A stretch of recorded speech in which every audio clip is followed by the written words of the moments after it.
안녕하세요. 와인 마시는 아톰 이준혁입니다. 오늘 소개해드릴 와인은 르루아입니다. 지난번에 도멘 드라 로마네 콩티, 꼼틀리제 벨레르에 이어서 도멘 르루아를 준비했습니다.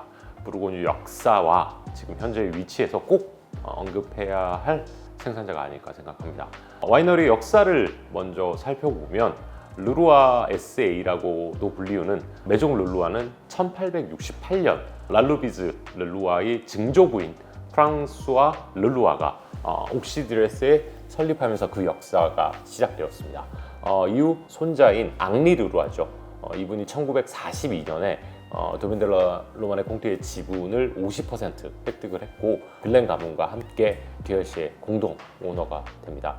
지분을 획득한 결과로 미국과 영국을 제외한 다른 국가에 도멘 델라 로마네 콩티의 독점 유통 권한을 획득하게 됩니다. 그때부터 이제 체계가 만들어진 것이죠. 보통 이제 와이너리가 가문별로 좀 승계가 되는데 이게 좀 특이한 경우죠? 보통은 이렇게 이제 합작 회사를 만들어서 회사 사이즈를 키우고 기술도 같이 개발을 하는 그런 형식입니다. 돈이 다 있으면 괜찮겠지만은 사실은 지금은 투자를 한다고 해도 받지는 않겠죠. 네. 전쟁 이후라서 그렇죠. 전쟁 때 돈이 없기도 했을 거고 밭이 이제 황폐화되어 있으니까 아무래도 돈이 필요하니까 이제 손을 벌려서 이제 지분을 판매를 했겠죠. 그 이후에 이제 전설로 불리는 부르고의 여성 1세대 와인메이커인 랄루비즈 르루아가 와이너리를 맡게 되는데, 랄루비즈 르루아는 1932년 3월 3일 출생이고 1955년부터 23살의 나이로 가업에 본격적으로 참여하였고 1974년부터 1992년 1월 15일까지 오베르드 블라인과 함께 도멘 델라 로마네 콩티의 공동 경영자로 활동을 하였습니다. 이때 이제 메종 르루아는 도멘 델라 로마네 콩티의 와인을 유통을 했는데 앞서 말씀드렸지만 와인을 50대 50% 나누었는데 이게 이제 사건이 발단이 되게 됐죠. 제 채널을 구독하시는 분들은 이제 한번 좀 들어보셨던 이제 일본 수입사의 와인 판매 사건이 일어나게 된 거죠. 그 사건이 터지고 이제 랄루비즈 르루아가 도멘 델라 로마네 콩티의 이사회에서 이제 해임이 당하고 랄루비즈 르루아는 와인이 아닌 지분에 대한 이익금을 받게 되는 거죠. 대신 그녀의 조카이자 여동생인 이제 폴린 록의 장남 샤를 록이 선임이 되었지만 3개월 뒤에 갑작스러운 교통사고를 통해 그의 동생인 프레르 록이 이제 공동이사로 선임이 되게 되었습니다. 이후 프레르 록은 와이너리를 빌렌과 함께 잘 운영을 했었지만 안타깝게도 2018년 11월 19일 56세의 젊은 나이로 작고를 하였습니다. 이후 도멘 델라 로마네 콩티는 다시 이사회를 열어서 2019년 1월 23일 날 랄루비즈 르루아의 딸인 이제 페린 페날이 오베르드 블란과 함께 공동이사로 선임이 되었습니다. 참고로 페린 페날은 1992년부터 2004년까지 스위스에서 DRC를 공식 수입하는 수입사에서 근무를 하였습니다. 본인 거지 않았을까 싶어요. 돈을 그렇게 많았으니까 그렇겠지 자, DRC와 르루아의 관계는 정리를 해드렸고 도멘 르루아의 역사를 말씀드리면 메종 르루아의 퀄리티에 만족하지 못한 랄루비즈 르루아는 1988년 여동생인 폴린 록과 함께 절반씩 소유하고 있던 메종의 지분 3분의 1을 일본의 고급 백화점인 이제 다카시마야에 매도를 했습니다. 같은 해 마침내 도멘 르루아를 설립하였고 메종의 지분을 판매한 자본금으로 이제 포도밭 매입을 시작을 한 거죠. 첫 번째 구매한 포도밭은 도멘 샤를 로엘라의 12헥타의 포도밭을 6,500만 프랑에 하나로는 약 한 150억 원 될 거예요. 이때 이제 매입을 하셨고 이어서 1989년에 지브리샹메땡에 위치한 도멘인 이제 펠립 레미를 2.5헥타 정도 되는데 이걸 이제 45억 원에 매입을 하였고 이듬해 이제 뮤지니 등의 포도밭들을 이제 매입하였습니다. 참고로 말씀드리자면 메종 르루아의 와인은 포도를 매입하는 것이 아닌 와인을 매입하는 방식을 취하고 있으며 1차 발효를 마친 와인을 블라인드 테스팅을 통해 이제 살지 말지 결정을 하게 됩니다. 쉽게 말해서 도멘 르루아는 르루아가 만들지만 메종 르루아는 르루아가 전혀 손길이 닿지 않은 와인이라고 생각하시면 돼요. 맛만 본 거죠?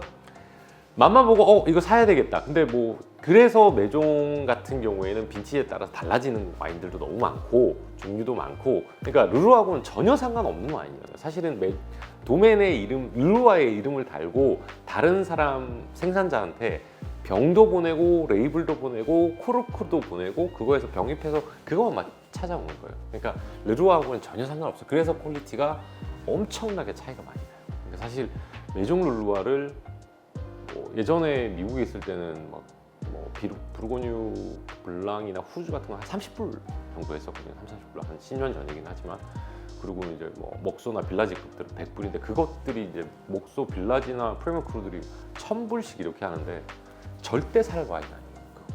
지금은 부르고뉴 매종 블랑이 한 3, 40만 원. 그 돈 주고 먹은 와인 절대 아니에요. 좋기는 한데, 그러니까 르루아의 이름을 딴 다른 생산자가 만든 와인이라고 생각하시면 돼요. 이제 반면 도멘 르루아의 경우에는 이제 니콜라 졸리의 영향을 받아서 이제 1988년부터 비오디나미 방식을 이용해 경작을 했으며 포도밭에 화학 비료와 제초제 사용을 금지했습니다. 이 비오디나미 방식이 왜 중요하냐면 병충해에 대한 내성을 부여해서 포도나무 자체가 건강하게 자라는 것을 기반으로 안토시아닌 성분을 더 만들어내어 풍성한 아로마를 구성하는데 굉장히 많은 기여를 합니다. 또 큰 장점 중에 하나가 포도가 힘을 받는데 얼마 정도 든다고 해요? 20년, 25년 든다고요. 근데 비오디나미를 하면 5년이면 일반 포도밭 관리 한 20년, 30년의 퀄리티를 낸다는 거예요. 그리고 이제 도멘 르루아는 포도 제법 기법에서도 이제 싱글 기업 방식을 채택하고 있으며 소출량은 엄격하게 제한하여 자연스러운 응축미를 추구하고 있습니다. 그러니까 같은 1헥타라도 수확량이 거의 다른 사람에 비해서 한 30%밖에 안 되는 거예요. 그러니까 70%는 나간다는 거죠. 그리고 숙성에서는 100% 프렌치 오크, 100% 홀 클러스터 방식을 이용해 와인을 만들고 있습니다. 그리고 이제 비오디나미 달력에 프루데이라고 있어요. 그때 병입을 하고 와인을 가득 채워서 코르크를 막아 순간적으로 이제 넘치는 와인이 이제 넥 부분과 캡슐에 자연스럽게 붙도록 합니다. 이러한 방식 때문에 병목 주변에 이제 곰팡이가 생기는 경우도 아주 흔한데 품질에는 이상이 없으니 안심하고 드셔도 돼요. 얼마 전에 이게 마신 이제 90 빈티지거든요. 그래서 여기 끝까지 젖어 있잖아요. 여기까지 젖고, 그러니까 이 방식을 하는 집이 페블레도 이 방식을 채택을 많이 하죠. 예전에 페블레 제가 신동에 있을 때 손님들이 엄청나게 클레임을 많이 건 거예요. 와인이 다 이렇게 빨갛게 세우니까 끓었다 넘쳤다 하니까 페블레에서는 이제 무슨 소리냐, 이걸 일부러 끝까지 붙여서 여기 일부러 이제 작은 구멍을 2개 정도 뚫어가지고 와인이 넘치게 만들어서 이제 와인의 변질을 막는다 이렇게 이야기를 했었는데, 지금은 르루아에 대해서 이제 많은 분들이 알게 되시니까 그거 가지고 반품을 하시는 분들은 많이 없겠죠. 사실은 그리고 이제 르루아는 때루아가 지닌 특징을 아주 잘 표현하면서도 르루아 특유의 캐릭터를 아주 잘 표현한 와이너리입니다. 만약 블라인드 테스팅으로 르루아를 테스팅하신다면 이 와인이 르루아라는 사실은 단번에 알아차실 수 있겠지만 어떤 맛인지 맞추기는 또 쉽지 않아요. 이 르루아 특유의 캐릭터 때문에. 물론 블라인드가 아닌 어떤 와인인지 알고 시작한다면 또 때루아의 특징을 잘 표현한다고 할 수도 있겠죠. 지금은 가격이 올라서 말이 안 되겠지만 예전에 제가 2007년, 8년 이럴 때는 르루아 2001 빈티지, 르루아 2002 빈티지 이거를 버티컬, 호리존탈 막 이렇게 테스트를 많이 했었거든요. 근데 그때 보면 이건 샹베르땡 같네? 이건 리시브로 같네? 이렇게 말할 수는 있어요. 같이 비교를 한다면. 근데 딱 하나만 놓고 블라인드 하면 이거 르루아 맞는데 이게 샹베르땡인지 리시브인지는 헷갈린다 이거죠. 그러니까 그만큼 생산자의 스타일이 더욱더 많이 묻어나는, 그러니까 똑같아요. 디아시는 디아시 특유의 캐릭터, 르루아는 르루아 캐릭터, 꼼트 리제베르 딱 마시면 이거 꼼트 알잖아요. 명품이야. 그렇지. 그리고 딱 비조도 먹으면 이거 비조야 알잖아요. 그러니까 특유의 그런 아이덴티티가 있는 거죠. 도멘 르루아는 총 25개의 포도밭을 소유하고 있는데 총 9개의 그랑 크루, 8개의 프리미엄 크루 밭을 소유하고 있으며 그 중에서 가장 먼저 소개해드릴 밭은 뮤진입니다. 뮤지니는 현재 17명의 소유주가 있으며 총 면적은 약 10.85헥타입니다. 뮤지니에 끌림하는 총 3개인데 레 뮤지니, 레프티 뮤지니, 그리고 라콤브도르보가 있습니다. 도멘 르루아는 0.27헥타의 뮤지니를 소유하고 있으며 예전에는 매종으로 출시가 되었지만 1988년부터는 도멘으로 출시가 되었습니다. 개인적으로는 1962 빈티지를 시작으로 69년, 85년, 88년, 90년, 93년, 94년, 96년, 99년, 2001년, 2002년, 2003년, 2005년 빈티지를 테스팅하였으며 그 중에서도 62, 69, 96, 02, 05 빈티지가 최고의 퍼포먼스를 보여주었습니다. 그 뮤지니의 매력은 특유의 매혹적인 향과 아이런 피스트 이너바바 글로브라고 해서 부드러운 텍스처 뒤에 느껴지는 강철 주먹 같은 파워라고 보시면 됩니다. 그리고 뮤지니의 진정한 매력은 숙성에서 나온다고 보시면 되는데 최소 20년에서 25년의 숙성이 필요하다고 생각합니다. 이 와인의 평균 가격은 5만 불을 상회합니다.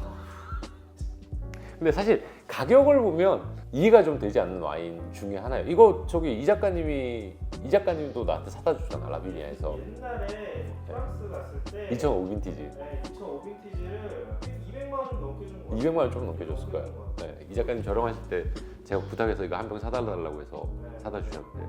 근데 이게 5만 불이라는 게 아니 그거는 2005 빈티지는 10만 불 넘었었어요. 와, 이거 말이 안 되잖아. 1억 넘는 거네요, 그럼. 그게 어디 있다? 배수. 그렇지. 제가 이거를 한 3번 테스팅했거든요. 제가 2009년에 한 병 구입을 했었고 그때도 1,600유로 정도 했었어요. 이 작가님이 샀을 때가 1,700유로인가 비슷했을 거고 제일 비싸게 주고 산 게 한 1,700, 1,800유로였을 거예요. 그러니까 200만 원 정도. 200만 원 안 됐었어. 200만 원 좀 넘었나? 하여튼 1,700유로 그 정도. 네. 그걸 가지고 있다가 팔았어야 되는데.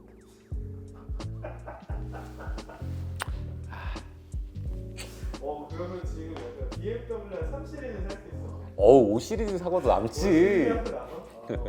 1억이면 미국에서는 포르쉐 사. 그리고 얼마 전에 친한 형님이 그 앙리 부사님이라고 해서 2년 전인가 이제 또 2005년 빈티지 드신다고 해서 한번 불러주셔서 한 잔을 더 먹었는데 그때도 어리더라고요. 재작년에 먹었나? 3년 정도 됐네. 15년 됐는데도 어리다. 30년대야 이제 시음적 저들 제가 끝내주는 와인. 그리고 매종인데 62년하고 69년도 아주 좋았어요.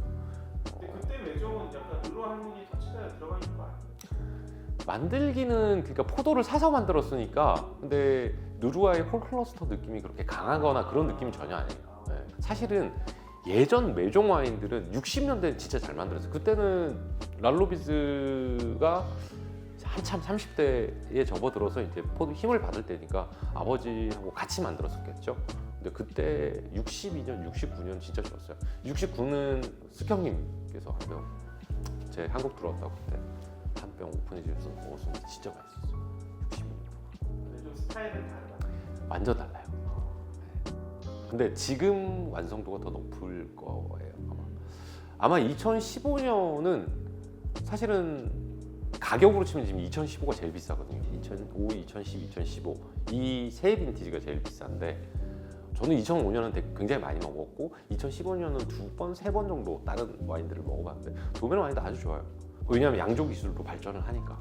근데 사실은 지금도 할머니가 수확하는 날짜 언제 수확해라 뭐 이런 거 정도만 관여를 하시지 이제는 할머니하고 상관없는 집이죠. 그리고 뭐 앞서 말씀 몇 번 언급드렸지만 팔려고 내놨는데 왜냐면 딸이 지금 나이가 60이 넘었어요. 그러니까 딸도 은퇴해야 돼. 그러니까 사실은 와이너리를 내놨는데 너무 비싼 가격에 내놔서 그래서 원래는 2015년을 판매하지 않으려고 쥐고 있었거든요. 왜냐면 지금 르루아가 이제 2015 빈티지 풀었거든요. 작년부터 2015 빈티지를 풀기 시작했는데 왜냐면 와이너리 돈이 필요했으니까 그렇겠죠. 그러니까 지금 와이너리 재고에 2016, 17, 18, 19, 20, 21, 22까지 재고가 7빈티지가 쌓여있겠죠. 그것까지 다 해서 했으니까 조 단위가 넘어간다고 들었어요. 네. 그러니까 살 사람이 누가 있겠어요. 르루아 같은 경우에 지금 아까 포도바스 한 가격 말씀했잖아요. 다 합해서 200억이 안 되는데 조 단위로 올라갔으면 네. 엄청난 거죠. 네. 근데 할머니가 돌아가시면 가격 더 올라갈 거다. 근데 얼마 전에 뉴욕에서 온 그 펄스의 헤드 소믈리에죠. 김학수 소믈리에님하고도 이야기를 많이 했는데 뉴욕의 미슐랭 3스타들은 이제 룰루와 매입 안 한대요. 아예. 너무 비싸서 본인들이 매입하는 가격이 이제 1,000만 원이 넘어가기 시작하니까 절대 매입 안 한다고 하더라고요. 왜냐면 레스토랑 재고도 그만큼 많이 쌓아야 되고 비싼 와인들은 뭐 2천만 원씩 공급가가 그 정도 되니까 제가 마지막으로 오더 받았던 게 본마 2014였을 거예요. 본마 2014 도분에 그게 1,000만 원, 1,200만 원이었거든요.